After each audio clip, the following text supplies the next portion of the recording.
चंपा और बोस। बहुत दिनों पहले एक राजा रहता था। उनकी दो रानियां थीं। दोनों रानियां निसंतान थीं। राजा सभी मंदिरों में जा जाकर पूजा पाठ करते, घर में पूजा पाठ करवाते। दो रानियां भगवान से विनती करते रहने पर भी दोनों रानियां मां नहीं बन पाई।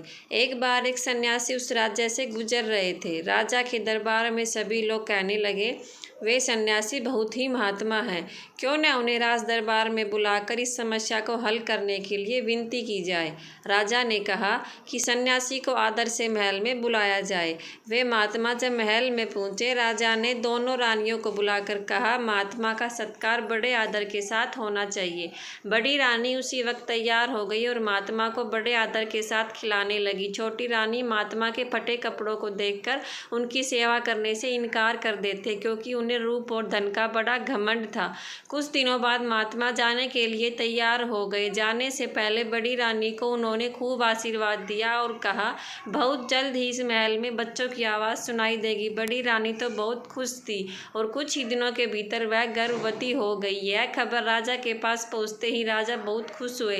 प्रजा तक उसकी वह खबर पहुंचाई गई कि राजा पिता बनने वाले हैं। बड़ी रानी का सम्मान बहुत बढ़ गया। उनकी देखभाल करने के लिए और भी लोग रखे गए। उधर छोटी रानी के मन में बहुत ज़्यादा ईर्ष्या हो रही थी। रात दिन वह ईर्ष्या से जलने लगी। सोच रही थी कि अभी से बड़ी रानी का इतना आदर, न जाने बच्चा होने के बाद तो कितना आदर और बढ़ जाएगा। उसने राजमहल की दाई को बुलावा भेजा और ढेर सारा धन देकर उसे अपने साथ शामिल कर लिया और दोनों मिलकर इंतजार करने लगे। समय पर रानी ने दो बच्चों को जन्म दिया, एक बेटा और एक बेटी। दाई ने तुरंत बच्चों को एक झांपी में रखकर छोटी रानी के पास ले गई और बड़ी रानी के पास दो पत्थर रख दिए। बड़ी रानी ने जब पत्थरों को देखा तो बहुत हैरानी हुई।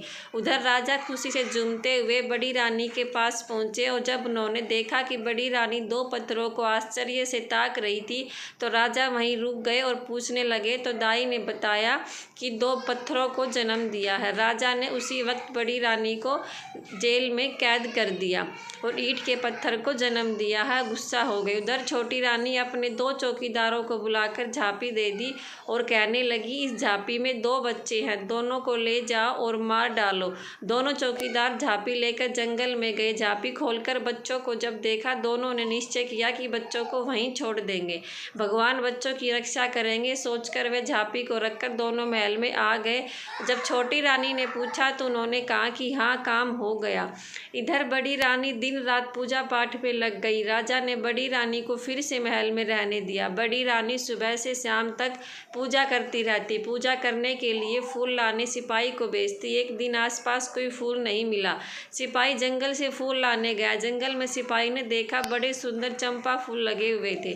चंपा और बांस का झाड़ पास पास उगे हुए थे। सिपाही फूल तोड़ने के लिए जैसे ही नजदीक आया, चंपा के झाड़ ने कहा, ए भैया बांस। बांस झाड़ ने कहा, काय बहिनी चंपा। चंपा ने कहा, राजा के सिपाही फुलवा तोड़ बर आए थे। बांस ने कहा, लग जा बहिनी आकाश। जैसे ही बांस ने कहा, वैसे ही चंपा का झाड़ ऊपर की ओर बढ़ने लगा। बढ़ते बढ़ते वह इतना बढ़ गया कि सैनिक फूल तक नहीं पहुंच पाए।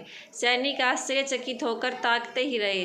सैनिक दौड़ते हुए सेनापति के पास पहुंचे, उन्हें सारी बात बताई। सेनापति ने विश्वास नहीं किया और वे सब वहीं आ गए। सैनिकों ने कहा, आप एक बार हमारे साथ चलिए और खुद देख लीजिए। सेनापति चल पड़े सैनिकों के संग।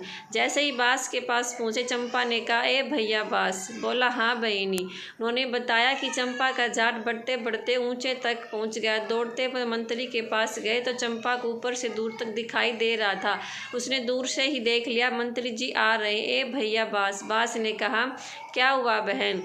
लग जा बहिनी आकाश। मंत्री जी से जैसे ही पेड़ तक पहुंचे, पेड़ और ऊपर बढ़ गया और वो सब देखकर इतना घबरा गए। मंत्री ने कहा, आप इसी वक्त मेरे साथ चलिए राजा जी। सारी बात सुनकर राजा ने कहा, मेरी छोटी रानी भी मेरे साथ चलेगी, ये तो उन्हें भी देखना चाहिए। छोटी रानी को खबर देने वहीं दो सिपाही पहुंचे, जिन्होंने उन बच्चों को वहां फेंका था। दोनों खूब डर गए थे। छोटी रानी भी डर गई और जल्दी से तैयार होकर राजा के साथ चल पड़ी। बड़ी रानी भी फूल लेने के लिए व्याकुल थी, इसलिए वो भी उनके साथ आ गई।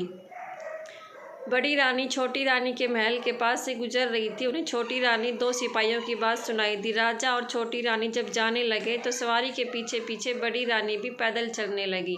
चंपा के झाड़ को ऊपर से सब कुछ दिखाई दे रहा था। जैसे ही वे सब पास पहुँचे, ए भैया बास, बास ने कहा, काय बहनी चंपा। चंपा ने कहा, छोटी रानी संग राजा फूल तोड़कर आए हैं।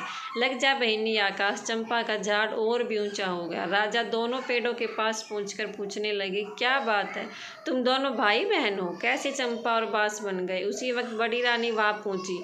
चंपा ने जोर से कहा, ए भैया बास। बास ने कहा, काय बहनी चंपा। चंपा ने कहा, हमर महतारी दुखियारी बड़े रानी है, फुलवा तोड़कर आई है। चंपा जमीन में झुक गई और बड़ी रानी के पैरों के पास झूमने लगी। साथ साथ बांस का झाड़ भी झुककर बड़ी रानी के पैरों को छूने लगा। इसके बाद चंपा और बांस ने राजा को सारी बात बताई। राजा ने उसी वक्त छोटी रानी को बंद करने का कह दिया और अंधेरी कोठरी में डाल दिया और बड़ी रानी से माफ़ी मांगी। बड़ी रानी बड़े दुख से चंपा और बांस को देख रही थी कि दोनों मनुष्य कैसे बनेंगे। बड़ी रानी दोनों के करीब पहुंचकर दोनों से लिपटकर रोने लगी। जैसे ही उनके आंसुओं ने चंपा और बांस को छुआ, दोनों ही मनुष्य बन गए। बेटा और बेटी को बड़ी रानी ने गले से लगा लिया और रथ में बैठकर महल की ओर चल दिए और साजा बाजा से उन सबका स्वागत हुआ और देश में खुशियाँ आई। Thank you.